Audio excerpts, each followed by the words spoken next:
Hi అండి, welcome back to my channel. ఇవ్వండి, మనం చలికాలంలో రగ్గులు కప్పుకుంటాం కదండి, అవి వాష్ చేయకూడదండి.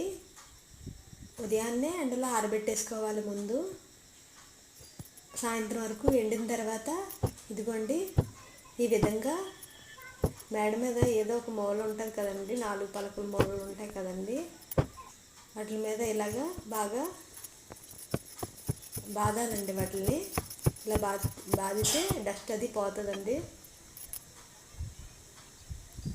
చాలా బాగా వదిలేస్తుందండి డస్ట్ ఇలా చేయడం వల్ల. ఇలా పెట్టి ఏదైనా బరువైన కర్రతో గట్టిగా ఇలా బాదాలండి. నేను ఎప్పుడు ఇలాగే చేస్తానండి. ఉతకడం మన వల్ల కాదు కదండి, వాషింగ్ మిషన్లు కూడా పనికిరావు. లైక్ చేయండి, షేర్ చేయండి. Bye bye.